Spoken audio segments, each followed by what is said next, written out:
여러분, 오래전 한국교회가 그토록 자주 불렀던 복음성가를 아십니까? 예수 이름으로 예수 이름으로 승리를 얻었네. 자세 나오죠? 참 지금 생각하면 유치한 듯한 찬송이지만 굉장히 중요한 진리를 담고 있는 그런 강력한 복음성가임에 틀림이 없습니다. 우리가 예수님 믿고 받은 축복이 있다면 예수님의 이름을 소유한 자가 되었다는 것입니다. 예수님의 이름은 어떤 이름입니까? 성경에 예수님의 이름이 나오는 용례를 보면 그 이름의 위대함을 보게 됩니다. 한 예로 로마서 10장 13절 말씀 다 같이 읽어보실까요? 시작. 누구든지 주의 이름을 부르는 자는 구원을 받으리라. 여러분, 예수님의 이름은 구원 얻게 하는 이름인 줄로 믿습니다. 다른 이름으로는 불가능합니다. 죄인이 사망 권세에서 어떻게 죄 용서받고 구원받을 수 있습니까? 오직 십자가에서 죽으시고 부활하신 하나님의 아들 예수 그리스도 그 이름으로만이 우리는 구원을 받을 수 있음을 기억해야 하겠습니다. 요한복음 1장 12절에서도 영접하는 자, 곧 그 이름을 믿는 자들에게는 하나님의 자녀가 되는 권세를 주셨다고 했으니 우리는 다른 이름을 쫓아가지도 말고 오직 예수 그리스도 이름, 그 이름을 힘입어 구원받는 성도들이 다 되시기를 예수님의 이름으로 축원합니다. 또 성경에 요한복음 14장 13절에 예수 이름이 나와요. 다 같이 읽어봅시다. 시작. 너희가 내 이름으로 무엇을 구하든지 내가 행하리니 이는 내 아버지로 하여금 아들로 말미암아 영광을 받으시게 하려 함이라. 내 이름으로 무엇이든지 내게 구하면 내가 행하리라. 아멘. 따라할까요? 내 이름으로 무엇이든지 내게 구하면 내가 행하리라. 여기 예수님의 이름은 기도가 응답되는 이름. 여러분, 우리가요 사회생활하면서 인간도장을 매우 중요하게 여깁니다. 왜? 인간도장은 내 존재와도 같기 때문에 아무나에게도 맡길 수 없어요. 그것을 한번 찍으면, 사용하면 반드시 책임을 이행해야 합니다. 그런데 예수님의 이름이 인간도장과 같다는 사실을 아십니까? 예수님께서 우리가 기도하시면 결제를 해주셔요. 당신의 이름을 딱딱 찍어주셔요. 그러면 책임지고 우리가 그 이름으로 기도한 대로 응답해 주실 줄로 믿습니다. 얼마나 놀라운 사건입니까? 그 위대하신 이름, 놀라운 이름을 날 사랑하사 날 위하여 예수 믿는 사람들에게 맡겼다니까요. 위임하셔서 야, 너희들 마음껏 사용해라. 내 이름으로 무엇이든지 구하면 내가 행하리라. 이렇게 약속까지 해주셨으니 얼마나 놀라운 일입니까? 뿐만 아니에요. 또 누가복음 10장 17절 말씀도 함께 읽어봄직합니다. 자, 시작. 70인이 기뻐 돌아와 이르되 주여 주의 이름이면 귀신들도 우리에게 항복하더이다. 예수님께서 70인 전도인들을 훈련시켜서 동네로 파송했거든요.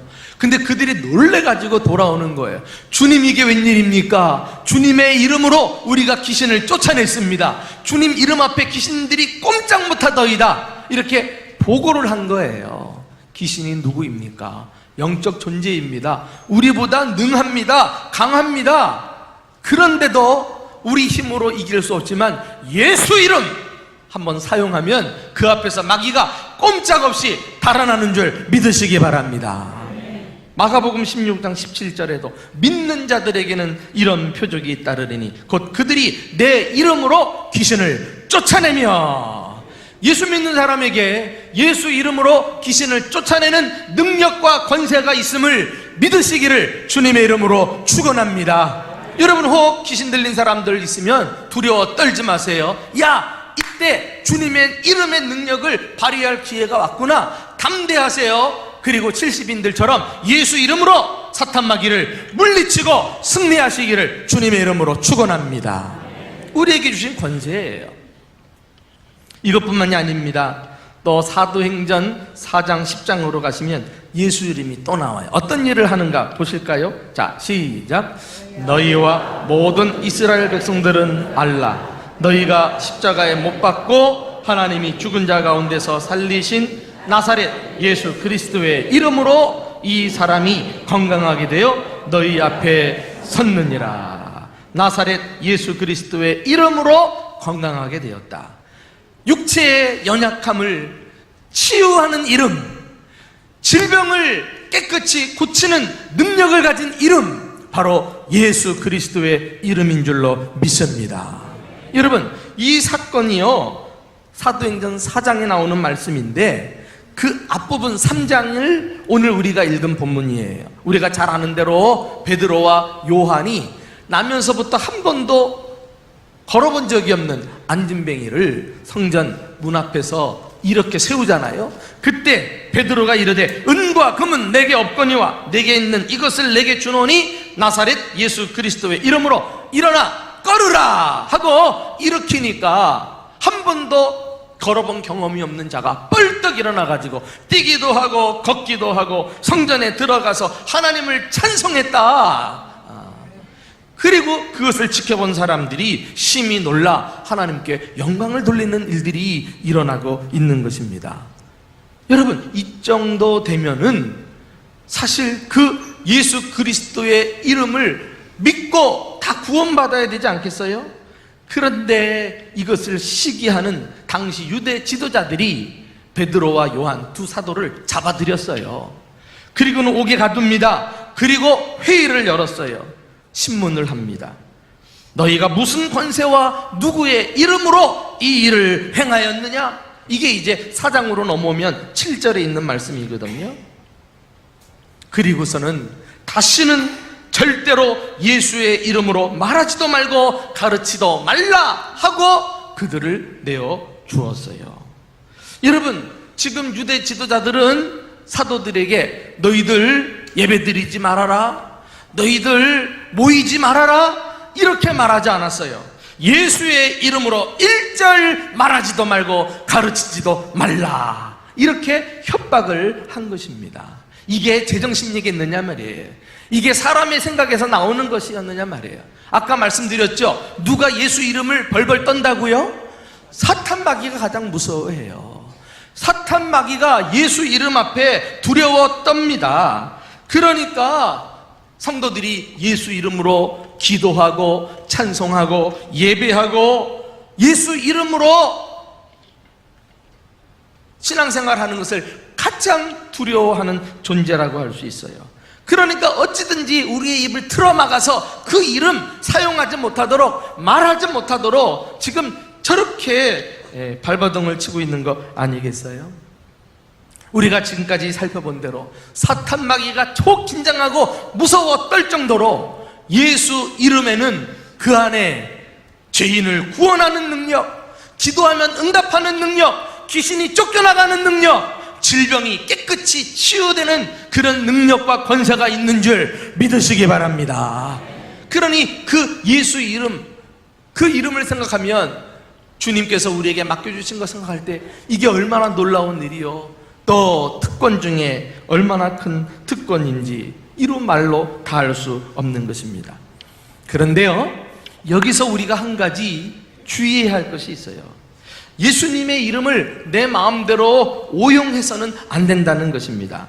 또 예수님의 이름을 오해해가지고 이름 그 자체에 어떤 신비적인 마술, 신비적인 어떤 그 주술의 힘이 있는 것으로 착각을 해서 미신 섬기듯 주문을 외우듯 사용하면 안 된다는 것입니다. 다른 종교, 저급한 단계의 종교일수록 그런 식으로 신앙생활을 조장하는 일이 많아요. 우리는 그렇게 믿을 수 없습니다. 여러분 기억하십니까? 옛날 우리 어린 시절 동화를 읽을 때 알리바바와 40인의 도적, 그래가지고 알리바바가 도적들이 몰래 훔쳐온 금은 보화를 보관해놓은 동굴을 발견했거든요. 도둑질이 와가지고는 그 문을 여는데 뭐라고 주문을 외우죠? 열려라 참깨. 그러니까 문이 쓱 열리잖아요. 바로 그런 식으로 말이죠. 예수 이름을 주문을 외우듯 어떤 주술적인 힘이 있는 것처럼 그렇게 사용해서는 절대로 안 되는 것입니다. 기억하십시오. 예수 이름은 주문이 아니에요. 어떤 주술도 아닌 것입니다. 그러면 그 이름은 어떤 이름인지 빌립보서 2장 9절 가서 보시면은요, 그 이름의 위대함이 드러나고 있어요. 우리 한번 다 같이 읽어봅시다. 자, 시작. 이러므로 하나님이 그를 지극히 높여 모든 이름 위에 뛰어난 이름을 주사 하늘에 있는 자들과 땅에 있는 자들과 땅 아래에 있는 자들로 모든 무릎을 예수의 이름에 꿇게 하시고 모든 입으로 예수 그리스도를 주라 시인하여 하나님 아버지께 영광을 돌리게 하셨느니라. 아멘. 예수의 이름은 만왕의 왕의 이름, 만주의 주의 이름, 가장 뛰어나고 가장 높으신 이의 이름인 줄로 믿습니다. 우리가 그 이름 앞에 경배하고 찬양하고 영광을 올려드려야지 내 목적으로 그 이름을 이용하고 주문처럼 사용한다고요? 그런 것은 건강한 신앙이라고 볼 수가 없어요. 우리는 예수 앞에, 그 이름 앞에 무릎을 꿇고 그때 하나님은 영광을 받으신다고 말씀하고 있습니다. 사실 지금도 그렇지만 당시 히브리인들에게 있어서 이름이라고 할 때요, 그 사람의 인격이나 본질, 다시 말해 그 사람의 존재 자체를 대표한다고 할 수가 있습니다. 그러니까 이름은 그 사람을 나타내는 거예요. 오늘 베드로가 예수의 이름을 사용해서 안진뱅이를 고치신 것은 그 이름 자체에 어떤 능력이 있어서라기보다도 평소 베드로가 예수 그리스도의 인격과 그분의 능력을 신뢰하고 그 믿음의 관계 속에서 이름을 사용할 때 베드로를 통해서 능력이 나타난 줄 믿으시기 바랍니다. 오늘 우리는 베드로를 통해서 우리 역시 예수님의 이름으로 승리할 수 있는 귀한 방법을 배우게 됩니다. 첫째로 예수님의 이름으로 승리하시려면 예수님이 누군지 바로 알아야 해요. 기독교의 믿음은 맹목적인 믿음이 아닌 것입니다. 맹목적이 뭐예요? 덮어놓고 믿는 거예요. 무엇을 믿는지 믿음의 내용을 잘 알지도 못하고 그렇게 믿는 것은 매우 위험합니다. 건강한 믿음이라고 볼 수 없어요. 그런 믿음은 반드시 변질되기가 쉬워요. 기독교의 믿음은 대단히 지식에 근거한 믿음입니다. 덮어놓고 믿는 것이 아니라 성경을 펴놓고 믿는 거예요. 그래서 기록된 말씀을 따라서 말씀대로 믿는 게 진짜 신앙인 줄로 믿으시기 바랍니다. 그러니까 말씀을 읽고 듣고 배우고 하나님의 말씀을 하나라도 더 알으려고 몸부림치는 것은 우리 신앙이 성장하는 매우 중요한 방법이라고 할 수가 있어요. 말씀에 대해서 무지한다? 그러면 우리가 믿는 주님에 대해서도 잘 알지 못함으로써 주님이 우리에게 주시는 약속한 모든 축복에서 우리가 불이익을 당할 수가 있어요. 우리는 예수님의 이름을 사용할 때도 그 이름, 그 예수 그리스도가 도대체 어떤 분이신지 우리가 바로 알면 알수록 그 이름을 담대하게 사용할 수 있으며 그 이름 속에 담겨진 약속을 확신할 수 있으며 그래서 예수 이름으로 승리하게 되는 줄 믿으시기 바랍니다. 오늘 베드로가 예수 그리스도에 대해서 무엇이라고 고백합니까? 예수 그리스도의 이름으로 일어나 걸으라 할 때 6절에 보니까 나사렛 예수 그리스도의 이름으로 이렇게 말씀하고 있는 것을 봐요. 이 나사렛 예수, 성경에 나오는 예수에 관한 가장 짧은 신앙 고백이라고 할 수 있지만은 또 가장 분명하고도 명확한 신앙 고백이라고 할 수 있어요. 나사렛 예수란 나사렛 출신 예수라는 뜻 아니겠어요? 나사렛은 예수님께서 어린 시절 성장하신 고향입니다. 당시 예수라는 이름을 가진 사람들이 많이 있었어요. 그래서 우리 예수님을 가리킬 때 나사렛이란 지명을 앞에 붙여가지고 다른 지역의 예수와 구분을 했습니다. 당시 나사렛은 작고 보잘것없는 시골 동네였어요. 또 유대 땅으로부터 북쪽으로 외진 곳에 올라가 있기 때문에 유대인들에게는 이방 땅으로 간주되었던 곳입니다. 그러니까 예수님이 나사렛에서 성장했다는 것은 언제나 유대인들에게 멸시받고 천대받고 조롱의 대상이 되었음을 알 수가 있어요.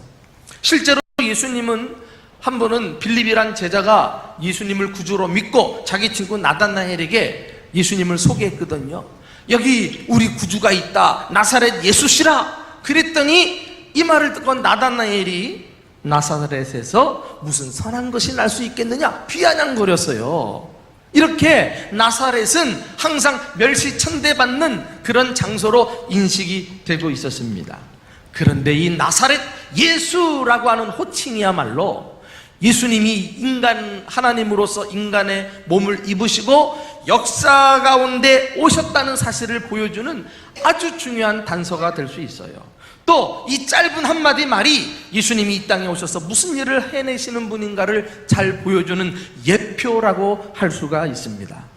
사실요, 예수님이 나사렛에서 살 것이라는 말은 갑자기 된 것이 아니라 구약에서부터 오래전부터 예언된 말씀이었거든요. 우리 한번 마태복음 2장 23절 말씀을 다 같이 읽어보실까요? 자, 시작. 나사렛이란 동네에 가서 사니 이는 선지자로 하신 말씀에 나사렛 사람이라 칭하리라 하심을 이루려 함이었더라. 그러니까 예수님은 성경 예언의 성취 의지를 가지고 굳이 다른 동네 가서 살지 않고 나사렛에서 성장하셨어요. 그래서 구약의 선지자의 예언을 이루기를 원하셨어요. 왜 구약에서는 메시아가 나사렛에서 성장할 것을 말씀하셨을까요? 여러분, 나사렛이라고 하는 뜻이요, 바로 이 싹이라는 뜻을 가지고 있어요. 어린 순, 연한 순이라고 하는 이런 뜻을 가지고 있는데, 앞서 말씀드린 대로 나사렛은 천하고 보잘것없는 동네잖아요. 바로 그런 동네에서 마치 생명의 싹이신 예수 그리스도께서 성장하심으로써 생명의 역사를 이어가실 것을 보여주고 있는 그림이라고 할 수가 있습니다. 한마디로 나사렛 예수는 이 세상에 인간의 몸을 입고 오셔서 멸시와 천대를 받으시고 십자가에 죽으시고 부활하셔서 인류의 생명의 역사를 이루시고 오늘날도 부활 승천하셔서 영광을 받으시는 그런 예수님을 보여주고 있는 신앙 고백이라고 할 수가 있어요.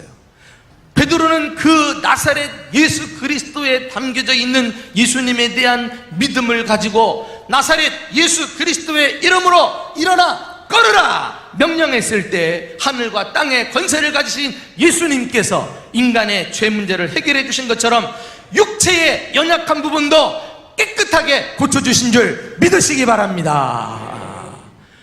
그래서 다른 이름으로는 안 돼요. 다른 지역의 예수로는 안 돼요. 오직 나사렛 출신의 예수. 그래서 보잘것없이 천대받고 죽음까지 당했지만 귀엽고 연한 순같이 하나님의 생명의 역사를 이 땅에 이루신 우리 구주 예수 그리스도, 그분이 영육간의 모든 인간의 연약함을 짊어지시고 십자가에서 구원을 완성하신 줄 믿으시기 바랍니다. 오늘날도 우리 예수님은 우리보다 먼저 육신을 입으시고 고난을 받으셔서 우리가 배고플 때 그 굶주림을 아셔요. 우리가 가난할 때 그 고통을 아셔요. 우리가 질병 가운데 고통당할 때 그 아픔을 아신다니까. 우리가 인간에게 배반당할 때 주님은 배반의 아픔을 아셔요. 우리가 영적으로 갈등이 할 때 주님께서 그 갈등을 아셔요. 우리가 정신적으로 혼란을 겪을 때 주님께서 그 아픔을 알고 계신다니까. 그래서 나사렛 예수 그리스도의 이름으로 오늘도 우리의 연약함을 짊어지시고 모든 약함으로부터 벗어나게 하시고 주님께서 치유해 주시고 회복시켜 주시고 강한 은혜를 주시는 줄 믿으시기 바랍니다. 두 번째로, 우리가 예수님의 이름으로 승리하시려면 예수님을 가장 귀한 분으로 여겨야 할 것입니다. 예수님의 이름은 실제로 예수님을 사랑하는 사람에게 효력을 나타내죠. 우리가 알라딘의 마술 램프를 생각할 수 있는데, 알라딘이 마술 램프를 우연하게 소유를 했어요. 그런데 새까맣게 잊고 지내다가 마치 자기가 어려운 일 당하면, 소원이 이루어지기를 바라며 그걸 꺼내가지고 썩썩 문 떼면 진이라는 뭐예요? 유령이 나와가지고 소원을 다 이루어지잖아요. 우리가 기독교 신앙을 그런 식으로 믿고 있는 사람들이 있어요. 예수를 일주일 내내 새까맣게 잊고 살다가 필요할 때만 마치 요술램프 꺼내가지고 쓱쓱 문 떼듯이, 그때 그냥 주님의 이름 들먹이면서 주님 찾는다고 난리법석인데, 그래가지고 그 이름의 능력을 경험할 수 있고 그 이름으로 승리할 수 있느냐 말이에요. 이게 오늘 베드로가 고백한 내용을 보면 예수님께 대한 사랑을 우리는 엿볼 수 있어요. 이 사랑이 전제된 다음에야 주님의 이름을 사용할 수 있는 거 아니겠어요? 6절 상반절 보면 은과 금은 내게 있거니 없거니와 내게 있는 이것을 내게 주노니 나사렛 예수 그리스도의 이름으로 일어나 걸으라, 이렇게 말하고 있어요. 무슨 의미이죠? 베드로가 소유한 최고의 보물은 나사렛 예수 그리스도인 줄 믿으시기 바랍니다. 그에게 있어서 예수가 최고의 가치요 사랑의 제일 대상이었던 것입니다. 그래서 은도 귀하고 금도 귀하지만 그는 무엇보다도 예수로만 만족하고 예수님이 자신의 전부였음을 고백하고 있는 것입니다. 여러분, 베드로의 이와 같은 태도는 모든 믿는 자들의 동일한 자세여야 한다는 사실을 아십니까? 사도 바울도 고백했어요. 예수 믿으면 반드시 주님을 최우선순위 절대 가치로 모시고 살 수밖에 없게 됩니다. 우리 한번 그 고백을 직접 읽어보도록 하겠습니다. 빌립보서 3장 7절 이하입니다. 자, 시작. 그러나 무엇이든지 내게 유익하던 것을 내가 그리스도를 위하여 다 해로 여길 뿐더러 또한 모든 것을 해로 여김은 내 주 그리스도 예수를 아는 지식이 가장 고상하기 때문이라. 내가 그를 위하여 모든 것을 잃어버리고 배설물로 여김은 그리스도를 얻고자 함이라. 그러나 무엇이든지, 앞에 나오는 단어는요, 사도 바울이 이 세상에 자신이 지금까지 중요하다고 붙들고 있었던 스펙들을 자랑하고 열거하고 있었거든요. 가문, 혈통, 학벌, 자신의 의, 이런 것들을 다 열거했는데 딱 예수 만나고 보니까 그것이 다 부질없는 거예요. 그것이 오히려 자기에게 해가 되는 것을 느꼈어요. 그리고 오로지 예수 그리스도만이 가장 고상한 가치라는 사실을 고백합니다. 이게 예수님 진정 만난 사람의 변화예요. 예수님 만나면 우리 가치관이 달라질 수밖에 없습니다. 뿐만 아니죠, 사랑도 달라져요. 지금까지 사랑했던 모든 것을 배설물로 여기고 오히려 예수님을 얻고자 몸부림치는 것을 보게 됩니다. 여러분, 이런 변화도 여러분들에게 있습니까? 여러분들이 예수님을 믿는다고 하면서 예수님을 진정 절대 가치, 참된 사랑의 제일 대상으로 모시고 살아가고 있습니까?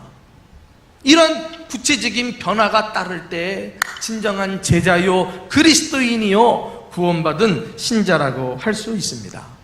실제로 베드로와 제자들을 보면은 그리스도를 소유하기 위해서 자신이 소중하게 여겼던 것들을 배설물처럼 버렸던 그런 경험이 있었음을 볼 수가 있어요.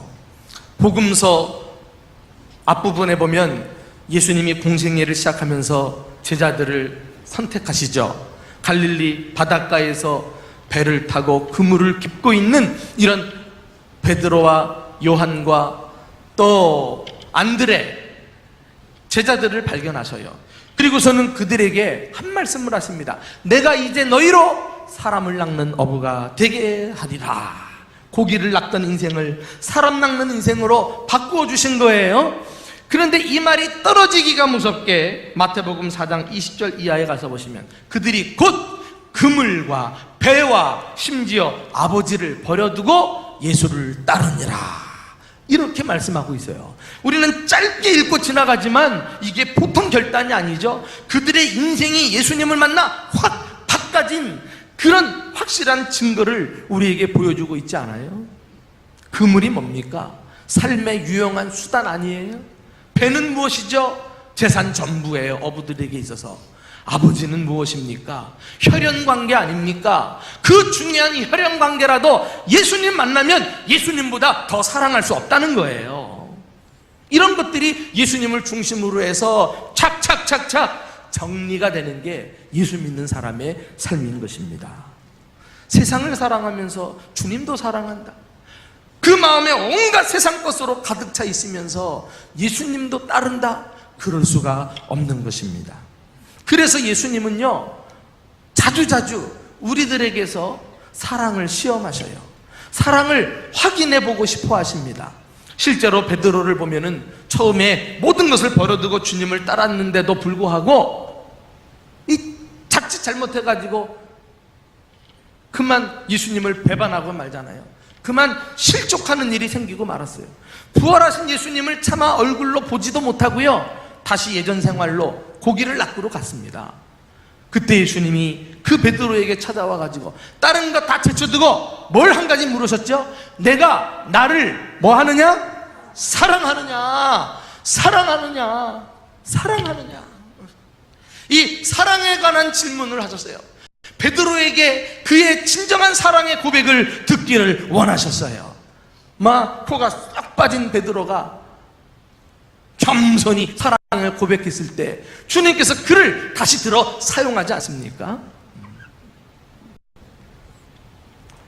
믿음의 조상이었던 아브라함, 그도 예외가 아니었어요. 지금까지 주님께 선택을 받고 훈련을 받아서 믿음의 조상의 반열에 올라섰습니다. 100세의 아들도 주셨습니다. 그 아들을 낳자 얼마나 애지중지 귀하게 여겼겠어요. 그런데 하나님께서 그를 시험하잖아요. 아들을 바치라는 거예요. 아마 마지막 최종 관문이 아니었나 싶은데 아브라함은 역시 믿음의 조상이라 그 시험도 패스를 해요. 하나님께서 이 아들을 내게 주셨으면 다시 살려서라도 내게 돌려주실 것이다. 이 믿음을 가지고 아들을 제물로 바치려고 할 때 하나님께서 아서라, 그 아들을 건들지 마라. 내가 독자라도 아끼지 아니하였은즉 이제야 내가 나를 경외하는 줄 알았도다. 사랑하는 줄 알았도다. 주님께서 베드로의 아브라함의 믿음과 사랑을 인정해 주셨어요. 이 주님께서 아브라함의 믿음을 인정하시는 순간 하나님께서 아브라함에게 약속하신 모든 축복들을 아브라함이 고스란히 누리고 살게 된 줄 믿으시기 바랍니다. 여러분, 하나님은 우리 입에서도 이런 고백을 듣기 원하세요. 내가 주님을 사랑합니다. 내가 이제야 나를 사랑하는 줄 알았도다. 주님 앞에 다 이렇게 칭찬과 인정을 받는 귀한 성도들 될 수 있기를 주님의 이름으로 축원합니다. 알고 보면 나는 잘 이해할 수 없지만 살아가면서 당하는 고난, 시련, 시험, 어려운 일들 가만히 보면 하나님께서 나를 얼마나 사랑하는지 보시려는 믿음의 시련이 아닐까요? 그래서 나도 모르게 사회 생활하면서 세상적으로 묻어있는 찌꺼기들을 주님이 시험을 통해서 다 뽑아내 주시고 순도 높은 사랑의 열매를 얻으시고자 우리를 지금도 부단히 훈련하고 계셔요. 내 아들 독자를 바쳐라. 질병에도 처하게 하시고 가난하게도 하시고 손해보는 것 같기도 하고 어려운 일도 당하는데 끝까지 믿음으로 초지일간 버텨내면서 주님만을 사랑하고 주님만을 절대 가치로 믿고 따라가면 반드시 최후 승리하고 그 사람이 예수 이름을 통하여 승승장구하는 삶을 살게 될 줄로 믿습니다. 그 주님을 향한 절대 사랑을 우리가 주님께 보여드릴 수 있어야 되겠습니다. 마지막으로 예수님의 이름으로 승리하려면 예수님과 기도로 소통하셔야 해요. 우리는 예수님이 누구신지 바른 지식을 가졌다면 그 이름 앞에 무릎을 꿇지 않을 수 없을 것입니다. 또 예수님을 가장 사랑한다면 그 앞에 나아가지 않을 수 없을 거예요. 결국 예수님과 우리 사이를 연결시켜주는 것은 기도라는 고리예요. 기도라는 고리. 그래서 기도가 중요한 겁니다. 기도는 단지 내 소원을 이루는 수단이 아닌 것입니다. 그것은 다른 종교에서든 얼마든지 가능하죠. 그래서 그들은 소원을 이루기 위해서 그 지극정성, 열심을 쏟아내는 것은 우리가 따라갈 수가 없어요. 따라갈 수가 없어요. 그러나 그것이 올바른 믿음이 아닐진데 무슨 소용이 있습니까? 아무리 노력을 기울인들. 성경이 말씀하는 기도는 주님과의 인격적인 만남입니다. 교제인 것입니다. 소통하는 것입니다. 그래서 기도를 통해서 왕이신 주님을 높이고 사랑의 관계를 이어갈 수 있는 것입니다. 오늘 본문 말씀 보면 베드로가 안진뱅이를 고치신 사건도 결코 그의 기도 생활과 무관하지 않아요. 기도를 통해서 예수님과 자신은 소통하고 있었고 예수님의 능력이 그 이름을 사용할 때마다 베드로를 통해서 나타나서 기적과 능력을 일으켜낸 것입니다. 자, 오늘 본문이 어떻게 시작하죠? 1절 말씀 보면 제9시 기도 시간에 베드로와 요한이 성전에 올라갈세 그래서요. 제9시는 오늘날 시간으로 말하면 오후 3시입니다. 당시 경건한 유대인들은 누가 시키지 않아도 오전에 9시, 정오 12시, 오후 3시 이렇게 하루 3번 이상 시간을 정해놓고 성전에 나와서 기도했으니까 성전에 못 찾으면 성전을 향해서 그 시간에 기도하는 열심을 냈어요. 이것이 자기 공로가 되어서 문제지 그렇게 하고 그렇게 하지 않는 사람들을 정죄해서 문제지 그들이 처음 주님을 하루 3번 꼬박꼬박 찾은 것은 얼마나 아름다운 신앙적인 태도인지 몰라요. 여러분, 베드로가 예전에는 기도를 등한히 했던 사람입니다. 심지어 기도하다가 졸면서 예수님께 책망을 받기까지 했으니까요. 기억하십니까? 예수님은 지금 십자가 사건을 앞에 두고 견딜 수 없는 마음의 고통을 가지고 기도하는데 제자들이 함께 있으면서 기도로 돕기는커녕 코를 골고 자고 있으니까 예수님이 오시니까 기가 막혀요. 그러니 안타깝게 말합니다. 1시간 동안도 나와 함께 깨어있을 수 없더냐. 예수님은 십자가를 유일하게 홀로 지셨지만 십자가를 지시기까지 기도의 동역자를 찾아서 도움을 받기를 원하셨거든요. 근데 그 중요한 찰나에 이 베드로와 제자들이 함께 기도하지를 못했어요. 이것이 얼마나 뼈아픈 체험이었을까요? 베드로가 은혜 받고 성령 충만한 이후에 그는 기도하는 사람이 되었습니다. 그것도 매우 안정되게 규칙적으로 꼬박꼬박 기도하는 시간마다 성전에 올라와서 기도할 때 어느 날 오후 3시에 안진뱅이를 만나서 예수 이름으로 능력을 행한 줄 믿으시기 바랍니다. 베드로는 자기 자신이 미처 기도하지 못했다가 실패했던 이런 뼈아픈 기억을 되살리면서 베드로 전서 그의 서신에서 오고 오는 모든 세대의 그리스도인들에게 기도를 명령합니다. 우리가 함께 마음속 깊이 새겨야 될 말씀입니다. 우리 한번 베드로전서 4장 7절 한 목소리로 읽어보실까요? 자, 시작. 만물의 마지막이 가까이 왔으니 그러므로 너희는 정신을 차리고 근신하여 기도하라. 정신을 차리고 기도. 만물의 마지막이 가까이 왔다. 세상이 점점 악해져 간다는 거 아니겠어요? 또 예수님께서 재림주로서 다시 오실 때가 점점 가까이 온다는 거 아니겠어요? 사실 예수님께서 이 땅에 계시면서 마지막 되어질 일을 예고하신 다음에 이렇게 마무리하셨거든요. 그러나 인자가 다시 올 때에 세상에서 기도하는 믿음을 보겠느냐, 기도하는 믿음을 가지고 나를 맞이할 사람이 얼마나 되겠느냐. 지금 이렇게 안타깝게 탄식하시면서 말씀하신 것을 베드로가 기억을 했을 거예요. 그러니까 만물의 마지막이 가까이 왔다. 그러니 정신을 차리고 근신하여 기도하자. 나처럼 실패하면 안 돼. 이렇게 기도를 요청했던 것을 볼 수가 있습니다. 여러분, 남 생각할 필요 없어요. 다른 사람 얘기처럼 여기서도 안 될 것입니다. 지금 여러분의 삶 속에 기도 생활을 등한히 하고 있다면 하루고 일주일이고 시간은 지나가는데 일관되게 주님 앞에 나와 기도하는 경험이 없다면 바로 여러분들에게 해당되는 말씀인 것입니다. 여러분, 우리가 과거와 현재 우리 신앙생활을 한번 돌이켜보세요. 한국교회는 뜨겁게 기도하는 교회여서요, 신앙 선배들은 열심히 부르짖었습니다. 수시로 교회를 찾고 하나님 앞에 엎드렸던 선배들입니다. 그러나 그들과 지금 비교할 때 다 같이 예수 믿고 예배드리는 것은 똑같은데 무엇이 빠져 있을까요? 무엇이 약화되어 있나요? 그리고 그 약화된 틈 속에 무엇으로 가득가득 채워버렸나요? 오늘 한국교회는 사람의 소리가 난무하고 기도하는 소리는 줄어들지는 않았을까요? 이것이 옳다, 저것이 옳다, 왜 이러냐 저 이러냐 판단하고 정지하고 비난하는 말은 많은데 묵묵히 그 문제 해결을 위해 하나님 앞에 엎드리는 사람은 도대체 얼마나 되는 것입니까?